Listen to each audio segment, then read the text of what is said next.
Lowbret piercing, or Labret piercing, or Lowbret, I don't know. It's a low Labret right here. We're going to go through the advantages and disadvantages of this, going to give you 5 of each, coming up next on Pros and Cons by a Piercer, episode number 84. So stick around.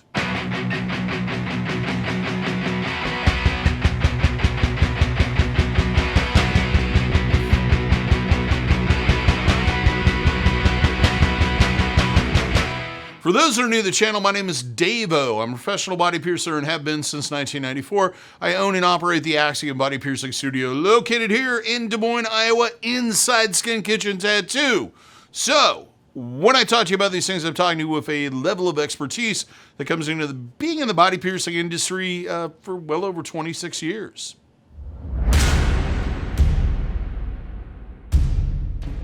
What we're going to talk about today is not a new piercing. It's an old piercing that seems to have gotten kind of a new name, basically.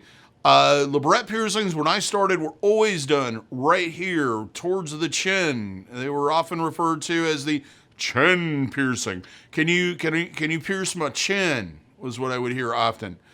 If you went to any outdoor festival that was touring the country in the United States, and well, those extremely large ones they have in England, anytime between probably about 95 until about, I don't know, 2015, you saw at least a couple thousand of them, either on stage or in the crowd. They were a very popular piercing. Then at some point, I'd say in the early 2000s, people started moving things closer to the lip and kind of moving it above that gum line, and that became very popular.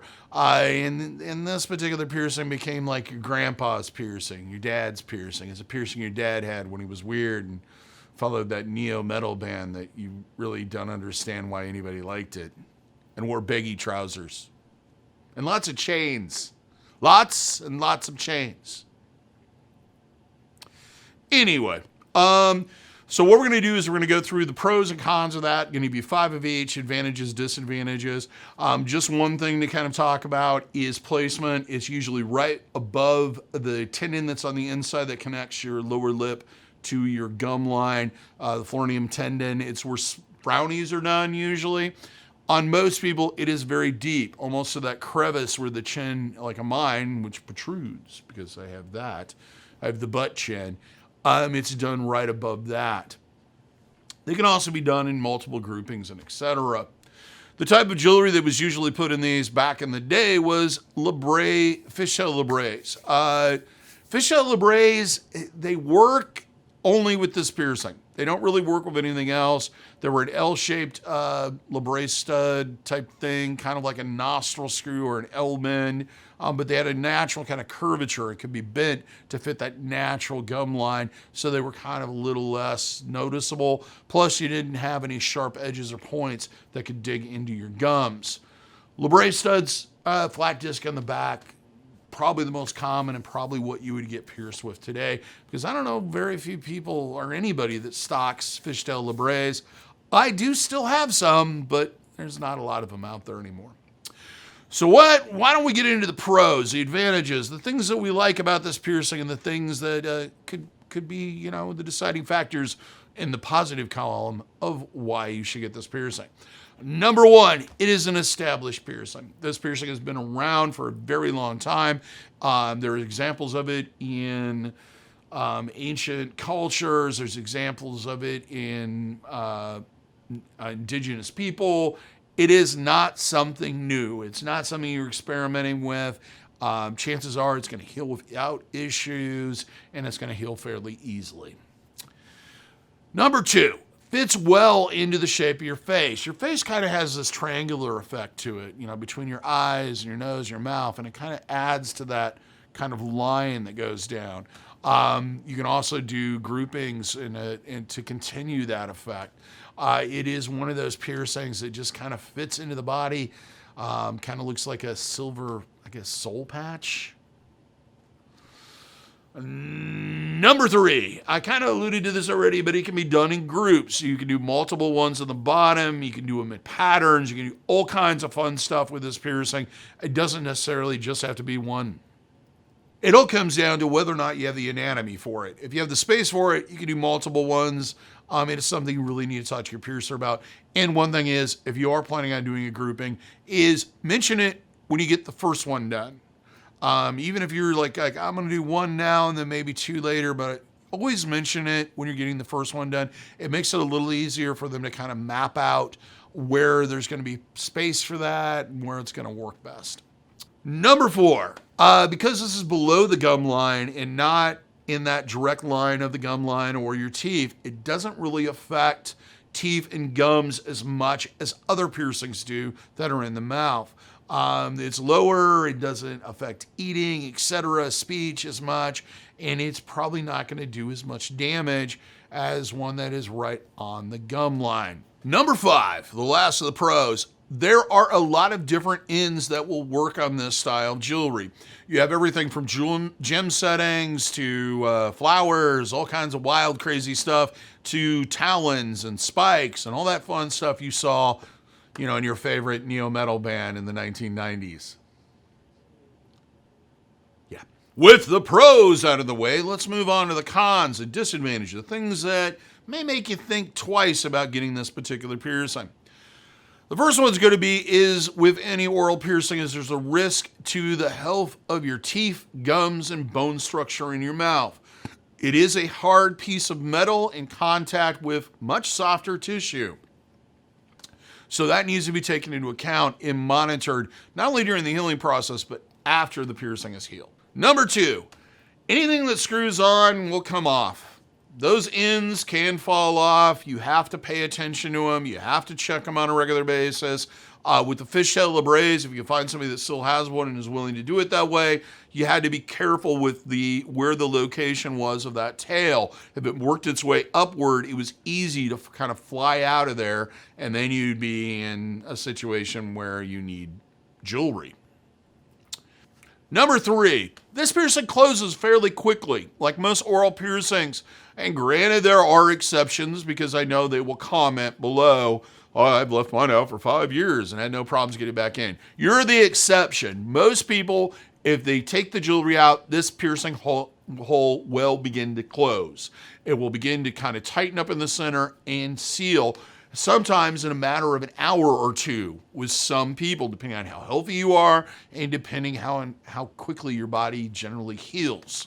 Number 4, this can affect your employment. If you're planning on getting into a conservative field, or if you live in a conservative part of the country or the world, I should say, it can affect whether or not you get that job. This is a piercing, though we're during COVID, it's kind of easy to hide it, but it is a piercing that is very visible. It's on your face, it's in the middle of your face. People notice it. Now you might be saying, hey, I'm just going to have it till I finish college.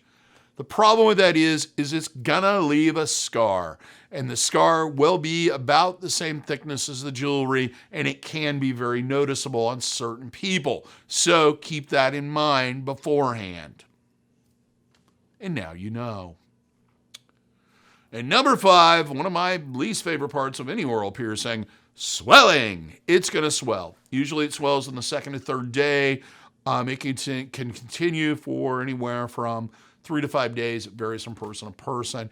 You have to change diet, et cetera, and I'll get into that a little bit more in detail here in a little bit when we talk about healing. So with that out of the way, let's talk about healing. What can you expect during the healing process? Reactions to the trauma of this piercing is going to be things like redness, discolorization, heat where it feels very inflamed or feverish, discharge that comes out in kind of a milky form. Sometimes with this one, it'll form in long strings because there's no way for it to harden, and that will happen throughout the healing period. Also, tenderness of the touch and swelling. With the swelling, you'll probably see the worst of it in roughly the first 3 to 5 days. Sometimes with Labrets and lip piercings, it doesn't happen almost immediately like it does with tongue piercings because of the muscle tissue. It may take a day or two for it to form. Usually lasts anywhere from 3 to 5 days. That's going to mean that you need to change your diet. You need to cut down your intake of tobacco, alcohol, cannabis, hot and spicy foods, things that are extremely warm in temperature or anything that may agitate your mouth, including vaping, kids. Yes, vaping is not good for it. Usually, this doesn't interrupt eating as much as other piercings do, oral piercings. You probably want to kind of stick with simplistic things at first to figure out exactly what's going to work best for you, and then move more on to solid foods and complicated foods. Things like cold items are great, especially in that first 3 to 5 days. Things like sports shakes, nutritional shakes, baby food, applesauce, ice cream, smoothies are fantastic. And yogurt. Kind of stick with things that are kind of easy to eat and are cold. Stay away from things that are hot. If it hurts to ingest something, or it seems very complicated, or there's a lot of pain involved while you're doing it, don't do it. Don't ingest it. This piercing kind of heals in 2 stages. There's the inside period, which can be anywhere from 2 to 4 weeks, and then there's the outside, which can last 8 to 12 weeks in most cases. Everybody heals differently. For the inside, you're going to want to rinse a couple times a day with warm sea salt, or warm water and sea salt, not just sea salt. That would, where you warm it up and just throw it in your mouth. That's not going to feel good. And usually what you want to mix is roughly 1/8 of a teaspoon of sea salt per cup of warm water. It should be basically about 0.09% salt. And you want to rinse with that once or twice a day for anywhere from 5 to 10 minutes. If it feels good to do it, maybe do it a couple more times. It tends to just kind of soothe it.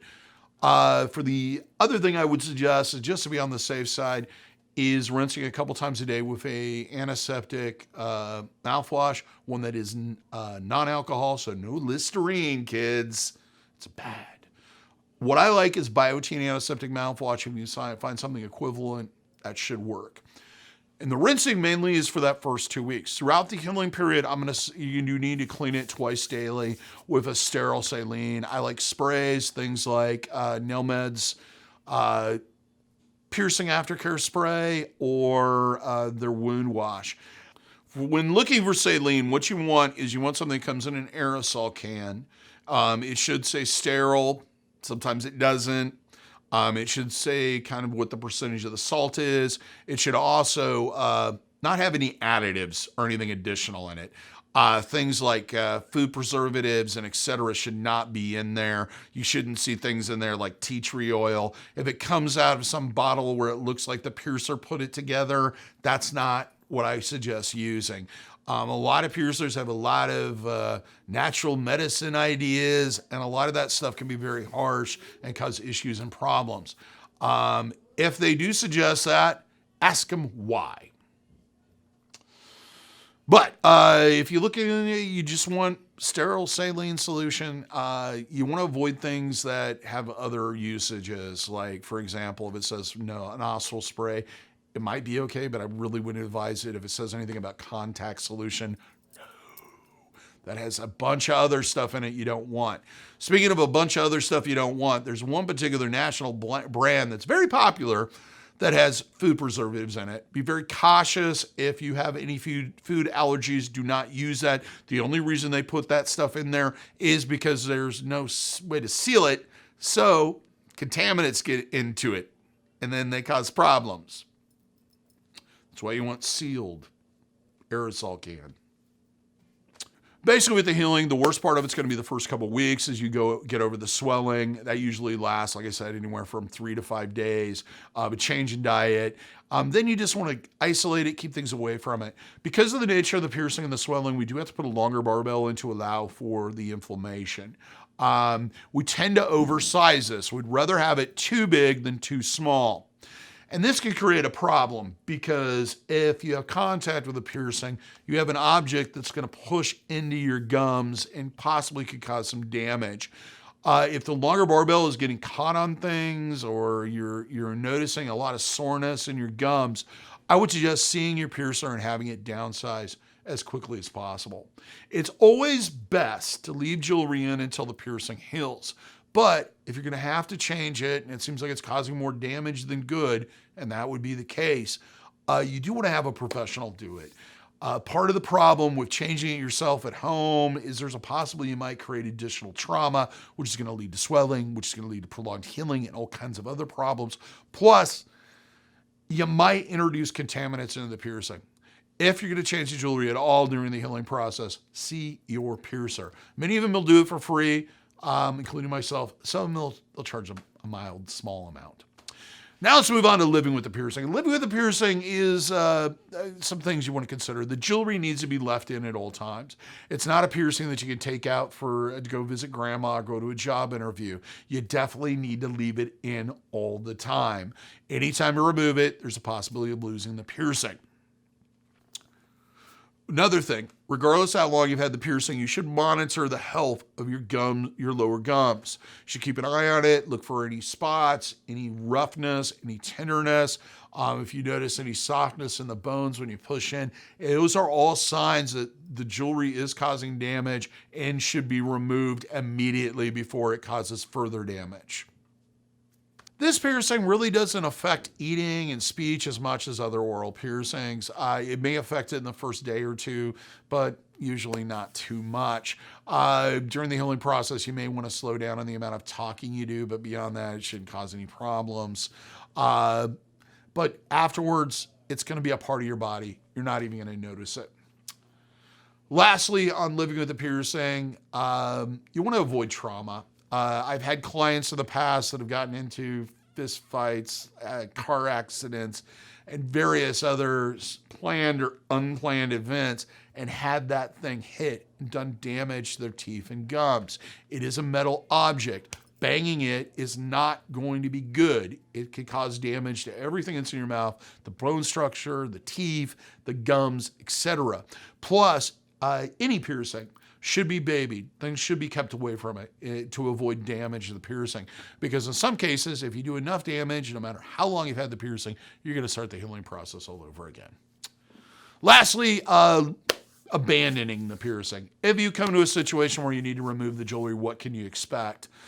It will close fairly rapidly in most cases. Some people will matter of an hour or so. So it's really something that if you do decide to do it, you want to take it out and be clear on that. It's not really one of those piercings. You can take it out for a couple hours, maybe go spend the day at the mall or wherever you go to spend the day, the park maybe, and try to decide whether you want to get rid of it, because you may go home and have problems getting it back in. So definitely make sure that you're making that decision clearly, and that's the end of it. What you can expect as far as scarring is usually an indentation scar about the thickness of the jewelry itself. Sometimes there'll be a little bit of discolorization of the skin around the area. Over time, that will fade. It will probably take an extremely long time. That's why I mentioned this when we were talking about jobs, or when I was talking about jobs. Even after the piercing had been abandoned, people can notice that you've had this piercing at some point. I have a couple clients that have grown out beards solely for the purpose that no one can tell that they had the piercings.